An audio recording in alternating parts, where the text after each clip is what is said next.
మనం చూస్తున్న టాపిక్ ఏమిటంటే రెలవెంట్ టాపిక్ ఏమిటి అని అంటే సవర్ణాలు అంటే ఏమిటి? తుల్యాస్య ప్రయత్నం సవర్ణం అనే సూత్రం చదివాం. సవర్ణాలు అంటే ఏమిటంటే ఏ రెండు అక్షరాలకైనా కానీ ఉద్భవ స్థానం వర్ణోత్పత్తి స్థానము అంటే ముఖంలో ఉండేటటువంటి వర్ణోత్పత్తి స్థానము, అలాగే దాని ఆభ్యంతర ప్రయత్నం, ఈ రెండు సమానమైన రెండు అక్షరాలని సవర్ణాలు అంటాము అని చెప్పాము కదండి. ఈ సవర్ణాలకు సంబంధించిన సూత్రాలే వరుసగా మనకు వస్తున్నాయి. అటువంటిది ఇదొక సూత్రం. ఇప్పుడు ఈ సూత్రం ఏమిటంటే ఇది ఎందుకు చెప్పాల్సి వచ్చింది అని అంటే నాఝలౌ అనేది ఇది సూత్రం. ఈ సూత్రంలో ఏముందంటే ఎప్పుడు కూడా మీరు ఇప్పుడు మీకు ప్రాపర్ గా ఇచ్చిన నోట్స్ కనుక మీరు రాయాల్సిన విధానం చెప్తున్నారు. పెద్ద పరీక్షలో ఇచ్చిన ఇప్పుడు మీరు అసైన్మెంట్స్ రాయాల్సిన విధానం ఏమిటంటే ఈ నాధ్యలో అనే దానికి ముందు పద విభజన రాయాలండి. పద విభజన ఏమొస్తుందంటే నా అచ్ హలౌ, నా ప్లస్ అచ్ ప్లస్ హలౌ, అది నాధ్యలో అని ఇక్కడ మనకి పద విభజన చూపించాలి ముందు. తర్వాత ఏం చేయాలి?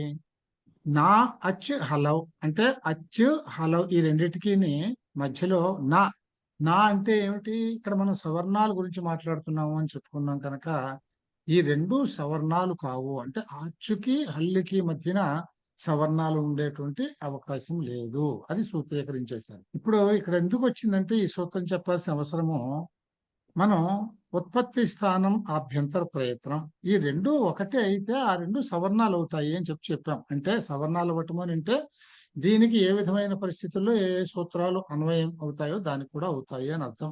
ఈ రెండు ఒకే అక్షరం కింద ట్రీట్ అవుతాయి అని అర్థం. అది సవర్ణాలు, సమాన వర్ణాలు అని అర్థం. అటువంటిప్పుడు ఆ అనే అక్షరానికి హా అనే అక్షరానికి ఈ రెండింటికి కూడా ఉత్పత్తి ఈ రెండింటికి కూడా ఈ రెండు సమానమే. ఉత్పత్తి స్థానం ఆభ్యంతర ప్రయత్నం సమానం అయిపోయింది. సమానం అయిపోతే మరి ఆకి హా సవర్ణం అవుతుందా? ఆకి హా సవర్ణం అయితే అసలు గ్రామర్ సూత్రాలు చాలా తప్పులు అవుతాయి. ఎందుకు? ఆకి హాకి సేమ్ సూత్రాలు వర్తించవు. ఆకి హాకి సంబంధం లేదు. అది అందుకని ఆకి హాకి ఈ ఈ తుల్యాస్య ప్రయత్నం అనేది జరిగినప్పటికీ కూడా ఈ రెండు సవర్ణాలు కాదు అని చెప్పాల్సిన అవసరం వచ్చింది.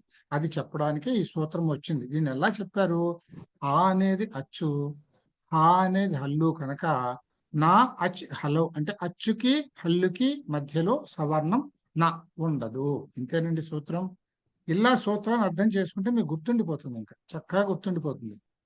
సొంత మాటల్లో రాయొచ్చు మీరు. చూడండి, నా ప్లస్ అచ్ ప్లస్ హలో పద విభజన సూత్రం ఉచ్చారణ స్థానం ప్రయత్నం సమానమైనప్పటికీ అచ్చులు హల్లులు సవర్ణాలు కావు.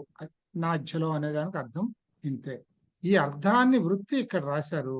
ఏంటంటే ఆకార సహిత అచ్ ఆచ్ సా చ హల్ చేతేతో మిథ సవర్ణా న స్తః అంటే అర్థం ఏంటంటే ఆకారంతో కూడిన అకారం అచ్చు, అచ్చు మరియు హల్లు పరస్పరం మిథ అంటే పరస్పరం సవర్ణా నాస్తః సవర్ణాలు కావు. ఇదినే వృత్తి అంటే ఎక్స్ప్లెనేషన్.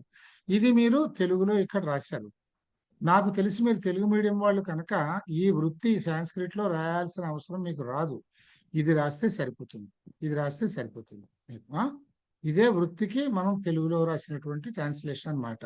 ఉచ్చారణ స్థానం ప్రయత్నం సమానమైనప్పటికీ అచ్చులు హల్లులు సవర్ణాలు కావు. అంటే ఇక్కడ ఇప్పుడు వృత్తి, ఈ వృత్తిలో మిగతాది ఉంది కదండి, తేన దధీత్యస్య హరతి శీతలం, ఇవన్నీ ఉదాహరణల గురించి చెప్పేటటువంటిది. వీటన్నిటిని మీరు పనిగట్టుకుని ఎక్స్ప్లెయిన్ చేయాల్సిన అవసరం లేదు. కానీ ఈ సూత్రాన్ని కొంచెం మనం ఎక్స్ప్లెయిన్ చేయాలి. ఏ విధంగా అంటే సూత్రంలోని పదాలు నా అచ్ హలో అని ఉంది ఇక్కడ. ఇది ఆచ్ అంటే ఆ ప్లస్ అచ్, ఆచ్ అనమాట. అంటే ఆతో సహా అచ్చులు అని అర్థం. అంటే దీర్ఘ అక్షరంతో సహా అచ్చులు అని అర్థం అనమాట. ఇక్కడ ఆ ఈ ఆచ్ వర్ణాలకి ఇది నా అచ్ అని పడింది. ఇక్కడ ఈ అచ్ కాదు, ఆచ్ అని ఉండాలి. ఇది పీడిఎఫ్ కరెక్షన్ చేసుకోండి. ఇక్కడ మీరు నోట్ చేసుకోండి, ఆచ్ అని ఉండాలి ఇది. కనుక ఈ ఆచ్ వర్ణాలకి హల్లులకి మధ్య సవర్ణం ఉండదు. ఇక్కడ తేన దధీత్యస్య హరతి శీతలం షష్టం సాంద్రమిత్యేతేషు పరేషు యణాధికం నా అన్నారు. అంటే ఇక్కడ ఏం చెప్పారంటే ఉదాహరణ ఒకటి చూపిస్తున్నాం మనం.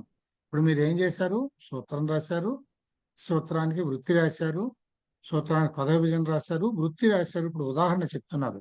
ఇప్పుడు దధీహరతి అంటే ఈ ఈ ఈ సూత్రాన్ని ఏ విధంగా మీరు నిరూపించి చూపిస్తున్నారు. ఇప్పుడు దధి హరతి అనే ప్రయోగం ఉందనుకోండి. ఇక్కడ అనే ప్రయోగంలో హా పరమవుతున్న దధి అందలి ఇకారం యకారంగా మారదు. హల్లుకి ఇటు పక్క నుండే అచ్చుకి సవర్ణం అనేది జరగదు కనుక ఈ సూత్రం ప్రకారం ఇది దధిహరతి అనే ఉంటుంది తప్ప యకారం వచ్చి దధిహరతి అనే అవదనమాట. తర్వాత ఇప్పుడు చూడండి, అణుదిత్ సవర్ణస్య చ ప్రత్యయ అని ఉంది ఇక్కడ. దీనికి పద విభజన రాయాలి. పద విభజన ఏముంది దీనికి? అణుదిత్ సవర్ణస్య చ అప్రత్యయ, చ ప్లస్ అప్రత్యయ, చ ప్రత్యయ అయింది. సవర్ణస్య అయింది. అణుదిత్ అంటే అణ్ ప్లస్ ఉదిత్ బికమ్స్ అణుదిత్ కనుక అణుదిత్ సవర్ణస్య చ ప్రత్యయాన్ని ఎలా ఉడదీయాలి అని అంటే అణ్ ప్లస్ ఉదిత్ ప్లస్ సవర్ణస్య ప్లస్ చ ప్లస్ అప్రత్యయ అని చెప్పి మీరు విడదీయాల్సి వస్తుంది. ప్రతీయతే విధీయతే ఇది ప్రత్యయ అంటే మనం ఒక్కొక్క మాటని ఇందులో అర్థం చేసుకుంటాం. అప్రత్యయము అంటే ఏమిటి? ప్రత్యయము అంటే ఏమిటంటే ప్రతీయతే విధీయతే ఇది ప్రత్యయ అనే దానికి నిరుక్తం చెప్తారు, అంటే ఉత్పత్తి చెప్తారు. అంటే విధీయత అంటే విధింపబడేది. ఇప్పుడు మనకి రామ శబ్దాన్ని ప్రథమ ఏకవచన శబ్దం చేయాలి అని అంటే సు అనే ప్రత్యయాన్ని చేర్చు అని చెప్తారు, విధిస్తారు. సు ప్రత్యయాన్ని విధించాలి. రామ ప్లస్ అక్కడ సు అనేది ప్రత్యయంగా వచ్చింది, అది దీన్ని ప్రత్యయము అని అంటాం. అప్పుడు రామ ప్లస్ సు బికమ్స్ రామ అని అవుతుంది.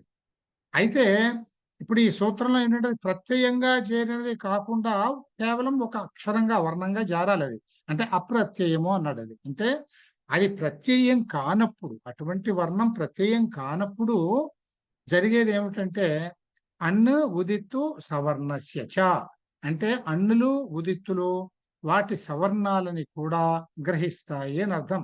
ఇప్పుడు అన్నులు అంటే ఏమిటో తెలియాలి మనం. అన్ను అంటే ఏమిటంటే అన్నులు అంటే ఏమిటి చెప్పగలుగుతారా అంటే ఎవరైనాను? అన్ను అంటే ఏమిటో చెప్పగలుగుతారా? ఎలా చెప్పారు మీరు అది? మహేశ్వర సూత్రంలో అన్ అని ఉంది కదండి, ఐ ఉన్. కనుక అన్నులు అంటే ఆ ఈ ఊ అని చెప్పారు. బాగుంది, కరెక్ట్, ప్రయత్నం చేశారు. కానీ ఈ ఒక్క సూత్రానికి అన్నులు అంటే ఆ ఈ ఊలు మాత్రమే కాదు. ఎందుకంటే ఐ ఉండ్రులు ఐ ఔచ్ తర్వాత మీకు హయవరట్ లన్ అని ఉంది, గుర్తుందా మీకు? 5వ సూత్రమో 6వ సూత్రమో లన్ అని ఉంది కదా. సో ఆనా వరకు కూడా తీసుకోవచ్చుగా. ఇక్కడ మీకు ఒక కన్ఫ్యూజన్ ఉంది. ఒక కన్ఫ్యూజన్ ఏమిటి మీకు? ఆహారం కింద తీసుకుంటే ఐ ఉన్లో ఆ ఈ ఊలు ఒక అన్నులు అవుతాయి. ఈ ఆ నుంచి లన్నులో వరకు, లన్నులో ఉండే అన్ను వరకు తీసుకుంటే, ఆ ఇత్తుని తీసుకుంటే ఈ అన్ను మధ్యలో ఉండేవి మొత్తం అచ్చులన్నీ వచ్చి ఎర్రవలు కూడా వస్తాయి. అంటే హై అవరట్ లన్ను వరకు తీసుకుంటున్నారు మీరు. అంటే దీని ముందులో ఐ ఔచు ఏ ఓంగు ఐ ఔచు హయవరట్ లన్ను ఇవి సూత్రాలు. అంచేత ఎవర హయవరట్లో హయవర లా అనేది తీసుకోవాలి మీరు. తీసుకుంటే మీకు అంతస్తాలు ఎవరాలు కూడా వస్తున్నాయి అచ్చులతో పాటు. వీటినన్నింటినీ తీసుకోవాలి. అందుకని ఇక్కడ ఏ నకారం తీసుకోవాలి అనే కన్ఫ్యూజన్ ఉంది కనుక దీనికి ఇక్కడ క్లారిఫికేషన్ ఏమిటి అంటే అసలు మహేశ్వర సూత్రాలు రాయడంలో కూడా లన్నుని ఎవరల్లోంచి విడదీసి పనిగట్టుని లన్నని రాయడంలో ఉద్దేశం ఏమిటి అని అంటే ఇదేనమాట. ఈ ఒక్క సూత్రం కోసం ఈ ఆ నకారాన్ని, ఆ రెండో నకారాన్ని తీసుకుని ఇత్తు కింద తీసుకుని ఉన్న అక్షరాలు మొత్తం తీసుకుంటే అందులో ఉన్నవి వాటన్నింటికీ కూడా ఈ సూత్రం వర్తిస్తుంది అని చెప్పటానికే లండన్ విడదీసి మరొక నిన్న వచ్చింది. ఇంకా మీకు మొత్తం మీరు సూత్రాల్లో ఎక్కడా కూడా రిపీట్ అవడం అనేది ఉండదు. ఇతి సంజ్ఞ రిపీట్ అవ్వదు. రిపీట్ అయితే కన్ఫ్యూజన్ వస్తుంది కదా, ఆ కన్ఫ్యూజన్ ఇక్కడ వచ్చింది. ఇతి సంజ్ఞ రిపీట్ అయింది కనుక. ఎందుకు రిపీట్ అయింది అంటే ఇప్పుడు ఆ లా వరకు ఉండే మొత్తం అక్షరాలన్నీ తీసుకుని వాటన్నింటికీ సూత్రం ఇది అప్లై చేయాలి కనుకను అక్కడ అది రిపీట్ అయింది. ఆ రిపీట్ అయ్యే లన్ అనేది ఆ నకారం, ఆ లన్ అనేది రిపీట్ అయినది ఈ ఒక్క సూత్రానికేనండి. ఇంకా మొత్తం వ్యాకరణం మీద ఈ ఒక్క సూత్రంలో తప్ప ఇంకా ఎక్కడ అన్నులన్నా మీరు చెప్పిందే ఆ ఈ ఊలే అన్నులు. మొత్తం వ్యాకరణం మొత్తం మీద ఆ ఈ ఊలు మాత్రమే అన్నులు అంటాం. ఈ ఆ నుంచి లా వరకు అక్షరాలు తీసుకునే లన్నులో నాని గ్రహించి ఇత్తు కింద ఆ లా వరకు తీసుకునేది అది ఓన్లీ ఈ సూత్రం వరకు మాత్రమే అప్లై అవుతుంది. అణుదిత్ సవర్ణస్య చ అప్రత్యయః అనే సూత్రానికి మాత్రమే ఇది అవుతుంది. దీన్ని ఏమంటారంటే ఇక్కడ ఈ నకారం ఈ అణులు అనే దాంట్లో ఐవుల్లో ఒక నకారం అది ఉంది దూరంగా ఉంది కనుక దాన్ని పరనకారము అని అంటాం దీన్ని. అంటే టెక్నికల్ గా దీన్ని అడ్రస్ చేసే విధానం పరనకారము. అణులు అన్నప్పుడు నకారం మీరు పరనకారం తీసుకోవాలా కాదా అనే క్వశ్చన్ వచ్చినప్పుడు ఈ ఒక్క సూత్రం కోసం పరనకారం తీసుకోవాలి. ఇది అర్థం చేసుకోవాలి. అవి అణులు. తర్వాత ఉదిత్తులు. ఉదిత్తులు అంటే నేను చెప్పాను. అంటే ఉదిత్తులు అంటే ఉత్తు అనేటటువంటిది ఇత్తుగా ఉన్నది అన్నమాట. అనేది ఇత్తుగా ఉన్న వర్ణాలు. అనేది ఇత్తుగా ఉన్నవి అని అంటే ఏమిటి? కు, చు, టు, తు, పు ఇవి. కుచ్చు, టు, తు, పు. అనేది ఇత్తు అక్కడ. కింద తీసుకుంటే అది 5 అక్షరాలనే అర్థం అని మనం చెప్పుకున్నాము. ఇవి ఈ ఈ ఉదిత్తులన్నీ కూడా వాటి స్వరూపాలతో పాటు వాటి సవర్ణాలను కూడా సూచిస్తాయి. ఈ సూత్రాన్ని అణులకి అప్లై చేయండి అని అంటే ఓన్లీ అణుల్లో ఉన్న వర్ణాలకి మాత్రమే అప్లై చేయమని అర్థం కాదు. వాటితో పాటు వాటి సవర్ణాలు అంటే ఆ బదులు ఆ ఉన్న అప్లై అవుతుంది. ఆ బదులు ఆ ప్లుతం ఉన్న అప్లై అవుతుంది. ఆ అనేది ఉదాత అనుదాత స్వరితాల్లో ఏదైనా అంటే మనం ప్రతి అచ్చుకి 18 రూపాయలు ఉంటాయని చెప్పుకున్నాం. 18 రూపాయలు ఒక అకారము అంటే 18 రూపాయలకి కూడా ఆ సూత్రం వర్తిస్తుంది అని అర్థం అన్నమాట. అలాగే ఉదిత్తులకి కూడా అంటే ఇత్తుగా కలిగిన వర్ణాలకి కూడా ఇవి సవర్ణాలను కూడా గ్రహిస్తాయి అని చెప్పి ఇక్కడ మనకి చెప్పారు. అంటే ప్రత్యాహారం అన్ని అచ్చులని అంతస్థాలని సూచిస్తుంది. ఎందుకంటే ఇక్కడ అంతస్థాలని ఎందుకన్నామంటే లండు వరకు తీసుకోమని అర్థం, పరనకారం తీసుకోమని అర్థం. ఇవి మహేశ్వర సూత్రాలని బట్టి 14 వర్ణాలు వస్తాయండి. ఐ ఉన్ రుల్ రుక్ ఏ ఓం ఐ ఔచ్ హయవరట్ లన్ ఇవన్నీ కలిపితే మీకు 14 వర్ణాలు వస్తాయి. ఈ 14 వర్ణాలు కూడా ఇక్కడ గ్రహించాల్సి వస్తుంది. ఈ 14 వర్ణాలకి మీరు ఏ సూత్రాన్నైనా కానీ వ్యాకరణ పాఠంలో విధించినట్లయితే ఈ 14 వర్ణాలకే కాకుండా ఈ 14 వర్ణాల యొక్క సవర్ణాలకి కూడా అవి వర్తిస్తాయి అని అర్థం అన్నమాట ఈ సూత్రానికి. ఇక్కడ ఈ ఒక్క సందర్భంలోనే ప్రత్యాహారానికి లన్ అనే ప్రత్యాహారం పరనకార ప్రత్యాహారంలోని నకారం పరిగణించబడుతుంది. ఉదిత్తులు అంటే ఉకారం ఇత్తుగా కలిగినవి అంటే కు, చు, టు, పు 5 వర్గాల్లోని 5 వర్ణాలు అన్నమాట ఇవి. తర్వాత ప్రత్యాహారంలోని వర్ణాలు 14 వర్ణాలు. ఉదిత్తులు వాటితో పాటు వాటి సవర్ణాలను కూడా సూచిస్తాయి అని అర్థం. సవర్ణాలు అని అంటే దాని దీర్ఘ ప్లుత వర్ణాలను కూడా సూచిస్తుంది. అనునాశ అనునాసికాలను కూడా సూచిస్తుంది. ఇదండి సూత్రం. తర్వాత సూత్రం తపరస్తత్ కాలస్య. ఈ తపరస్తత్ కాలస్య అనే దాంట్లో మీరు దీన్ని పదవిభజన చేస్తే తపరహ తత్ కాలస్య, తపరస్తత్ కాలస్య, తపరహ ప్లస్ తపరస్తత్ అవుతుంది. విసర్గ సంధి జరిగినప్పుడు 8 రకాలుగా మారుతుందండి. ఇది కూడా ఒక పాయింట్ గుర్తుపెట్టుకోండి. 8 రకాలుగా మారుతుంది. అందులో సకారం ఒకటి. అందుకని ఇక్కడ తపరస్తత్ కాలస్య అది కొన్ని చోట్ల రేప్ అవుతుంది, కొన్ని చోట్ల షా అవుతుంది, కొన్ని చోట్ల లోపిస్తుంది, కొన్ని చోట్ల రా అవుతుంది. ఇట్లా 8 రకాలుగా అది మారుతుంది అన్నమాట. ఇంచేత ఇక్కడ తపరస్తత్ కాలస్య అనే సూత్రానికి తపరహ తత్ కాలస్య. తపరహ అంటే ఏమిటి? తా అంటే ఇత్తనే దానికి హల్లికి అనే హల్లికి ముందు గాని వెనుక గాని ఉన్న వర్ణం, దానికి పరంగా ఉన్నటువంటి వర్ణం తన రూపాన్నే కాక తనతో సమానమైన ఉచ్చారణాకాలం ఉన్న తన సవర్ణాలని కూడా గ్రహిస్తుంది అని చెప్పాం. ఇప్పుడు ఈ పై సూత్రంలోకి మీరు వెళ్తే ఇక్కడ అణుదిత్ అన్నప్పుడు అణులు ఉదిత్తులు వాటి సవర్ణాలని గ్రహిస్తాయి అని చెప్పాం మనం. ఈ సవర్ణాలని గ్రహించడంలో ఇక్కడ ఒక కండిషన్ చెప్తున్నాడు. ఇక్కడ ఏమని? అన్ని సవర్ణాలని తీసుకోకుండా ఈ ఈ ఉత్తుకి పక్కని హ్రస్వం ఉందా, దీర్ఘం ఉందా, ప్లుతం ఉందా, ఉత్తు పక్కనే ఏ కాలంలో ఉన్న వర్ణం ఉన్నదో ఆ కాలంలో ఉన్న సవర్ణాలని మాత్రమే తీసుకుంటుంది అని ఇక్కడ చెప్పారు. అత్తు ఉందనుకోండి, ఒక్క హ్రస్వ అకారాన్నే తప్ప మరే సవర్ణాలని గ్రహించదు. అలాగే ఉత్తు ఉందనుకోండి, అది ఒక హ్రస్వ ఊవర్ణాన్నే తప్ప ఇతర వర్ణాలని గ్రహించదు. హ్రస్వ అకారం అంటే ఆ సవర్ణాలు మరి ఎలా వస్తాయి? ఒకటే అంటే సవర్ణాలు వస్తాయి. ఎందుకు రావు? ఇప్పుడు ఆ అకారానికి దీర్ఘము ప్లుతము బ్యాన్ అయిపోయింది ఇక్కడ. సేమ్ కాలం ఉండాలి కనుక అకారం హ్రస్వం అయినప్పుడు హ్రస్వానికి వేరే సవర్ణాలు ఉన్నాయి కదా. ఈ హ్రస్వం ఉదాత్తంగా ఉంటుంది, అనుదాత్తంగా ఉంటుంది, స్వరితంగా ఉంటుంది. అంటే అకారానికి 3 సవర్ణాలు వచ్చాయి. అంతేకాకుండా ఈ హ్రస్వ అకారం అనునాసికంగా ఉండొచ్చును, అననునాసికంగా ఉండొచ్చును. అంటే 3 రెళ్ళు 6 రూపాలు ఉన్నాయి సవర్ణాలు. అకారానికి 6 రూపాలు. హ్రస్వ అకారం ఉదాత్త అనుదాత్త స్వరితాలనే 3 విధాలు. తిరిగి అవి అనునాసిక అననునాసిక అనే 2 విధాలు. మొత్తం 6 విధాలుగా ఉంటుంది. ఈ 6 విధాలని సవర్ణంగా గ్రహించాలి. ఇక్కడ ఇంకొక విషయం ఏంటి గుర్తుపెట్టుకోవాలంటే మీరు రుత్ అని ఉంది. రుత్తు రుత్తు అనే ఉంటాయి. అరు అలులు ఉన్నాయి కదండి. మనం ఒకటి చెప్పుకున్నాం. ఎలాగైతే ఇందాక అచ్చుకి హల్లుకి సవర్ణత్వం ఉండదు అనే సూత్రం చెప్పామో, ఇప్పుడు ఎందుకు చెప్పాల్సి వచ్చింది అంటే అచ్చుకి హల్లుకి ప్రయత్నము ఆభ్యంతర ప్రయత్నము ఉత్పత్తి ఒకటే ఉన్నాయి.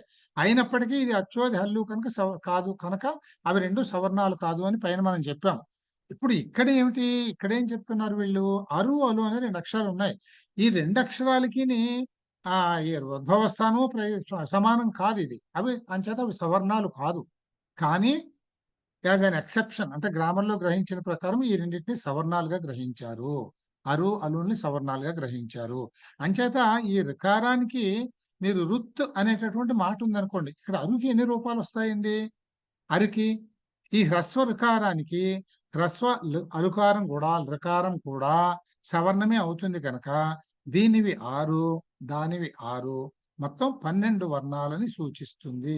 ఇది తపరస్తత్ కాలస్య అనే సూత్రానికి అర్థం ఇది. ఇక్కడ తాత్పరః అంటే అది ఎక్స్ప్లెయిన్ ఎలా చేస్తాం? తపరః ఏదండి? తపరః అంటే అత్ ఇత్ ఉత్ అంటున్నాం కదా. తాత్పరః అంటే తాత్పరః అంటే దాని తర్వాత ఉన్నది. తత్పరః అంటే తకారము పరంగా కలిగినది, అంటే తకారం ముందున్న వర్ణము. తాత్పరః అంటే దీనికి పరంగా ఉన్న వర్ణం అంటే తకారం తర్వాత ఉన్న వర్ణము. తఃపరో యస్మాత్ స చ తాత్పరశ్చోచ్చార్యమాణః సమకాలస్యైవ సంజ్ఞాస్యాత్. అంటే తర్వాత తాత్పరః అంటే దీనికి తర్వాత ఉన్న దాని విషయంలో ఆ సంజ్ఞ కలిగి ఆ కాలం కలిగిన దానికి మాత్రమే సంజ్ఞ అవుతుంది అని అర్థం అన్నమాట. అందుకనే ఇక్కడ మనం దీన్ని బ్రీఫ్ గా రాసేటప్పుడు ఉత్తికి ముందు గాని వెనుక గాని అని రాసేసాం మనం. ముందు గాని అంటే తత్పరం, వెనుక గాని అంటే తాత్పరం. అంటే తత్పరము అంటే ఎత్తుపరముగా కలిగినది, తాత్పరము అంటే ఎత్తుకి పరమైనది. ఇది వృద్ధిరాదైచ్ అనేది ఒక సూత్రం అండి. ఇది ఒకటి దీని స్పెషాలిటీ ఏమిటంటే పాణిని అష్టాధ్యాయి వృద్ధిరాదైచ్ అనే సూత్రంతో ప్రారంభమైంది. వృద్ధిరాదైచ్ అనే సూత్రంతో పాణిని గ్రంథాన్ని మొదలుపెట్టాడు. ఎందుకు మొదలుపెట్టాడంటే వృద్ధి అంటే ఆయన వృద్ధి అనేది అభివృద్ధి కదండి, శుభసూచకం కదా.